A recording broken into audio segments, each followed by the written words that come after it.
будучи в НАТО, то тогда мы можем говорить о каких-то сроках прекращения войны. Нет, ни о каких сроках прекращения войны мы не будем говорить. Наоборот, это, скорее всего, подтолкнет крупные военные операции России против Украины.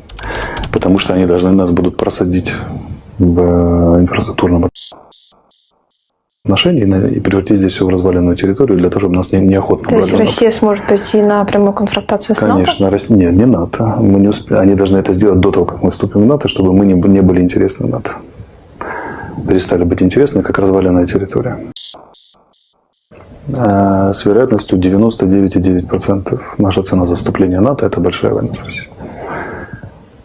А если мы не вступим в НАТО, это поглощение России в течение 10-12 лет. Вот и вся вилка, в которой мы находимся. А теперь давайте выбирайте Зеленского. Подождите, а теперь если поставить чашу на весах, а что лучше в таком случае? Конечно, крупная война с Россией и переход в НАТО по результатам победы над Россией.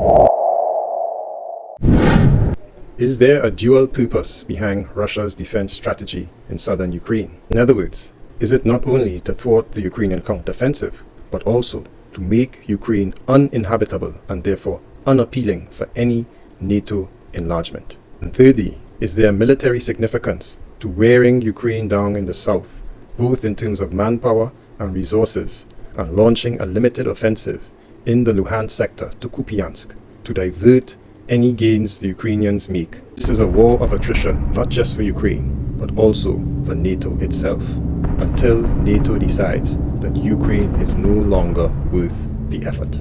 That's what today's video will be about, but please make sure to hit the subscribe button, and let's get into it.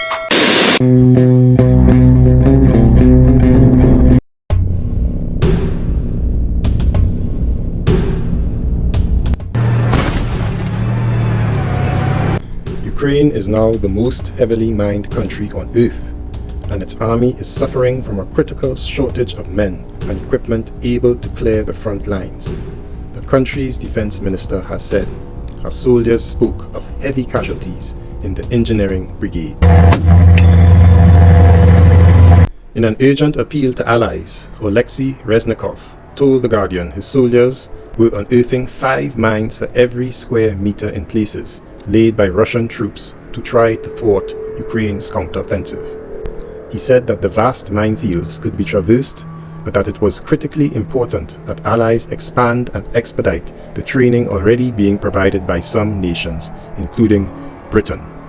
The number of sappers in the Ukrainian armed forces was nowhere near enough to get through the complex Russian defenses on the vast 600-mile, 1,000-kilometer front, with mine-clearing units targeted with heavy fire. Today, Ukraine is the most heavily mined country in the world. Hundreds of kilometers of minefields, millions of explosive devices, in some parts of the front line up to 5 mines per square meter. Smith said Ukraine's depleted sapper units were facing a huge range of types of mine in the battlefield. And of course, there's strong evidence of Russian forces booby-trapping mines and other bits and pieces to prevent the military themselves actually clearing the landmines. And that, of course, leaves the next few problems for organizations like ourselves. Smith suggested that even with 10,000 mine clearers, it would take a decade to decontaminate the country.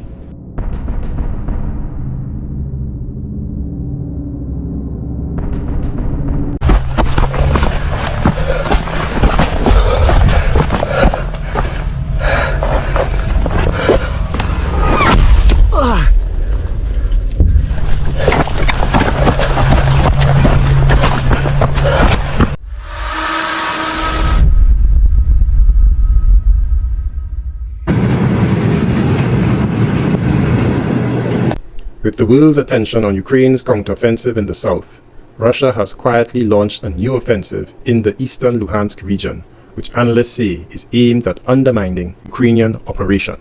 While the operation is much smaller in size and scope than Moscow's winter offensive, Russia is making some progress and appears to be narrowing in on the city of Kupyansk, where Ukraine ordered an evacuation last week. The Russian advance could pressure Ukraine amid a major offensive of its own and divide its attention. Any success could also paint a politically beneficial contrast with Ukraine's slow-moving counteroffensive in the southeastern Zaporizhia region. Mark Kansian, a senior advisor at the Center for Strategic and International Studies, doubted Russia can advance. But if it does, he said, it would be a significant blow to Ukraine at a perilous moment. In quotations, this is something worth keeping an eye on. If the Russians make some progress here, then this is a really big deal, Kansian said. It would be devastating to Ukraine's narrative about the counteroffensive if the Russians were able to capture Luhansk, which I don't think they can. But if they're able to do that at a time when the Ukrainian counteroffensive was hung up in the defensive zone, that would be a very powerful failure, and I think very discouraging to Western supporters. Earlier this week, Russia reportedly moved within artillery range northeast of the city. Evacuations were ordered in dozens of settlements near Kupyansk as Russian forces approached within miles of the city. Skirts of the village of Sinkovka. At the same time, clashes continue near Petropavlovka, located nearby, threatening Kupyansk with a partial encirclement. The advancing Russian units are already only 7 kilometers from the city. On August 10th, military facilities and the Kupyansk city administration building, occupied by the Ukrainian military, were destroyed by Russian heavy aerial bombs.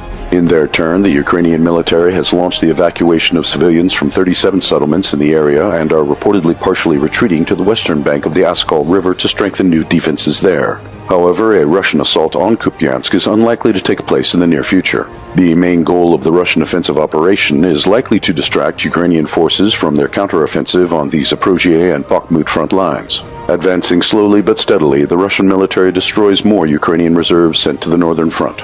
Meanwhile, in the Bakhmut region, heavy battles for the village of Klishevka and the dominant heights nearby are ongoing.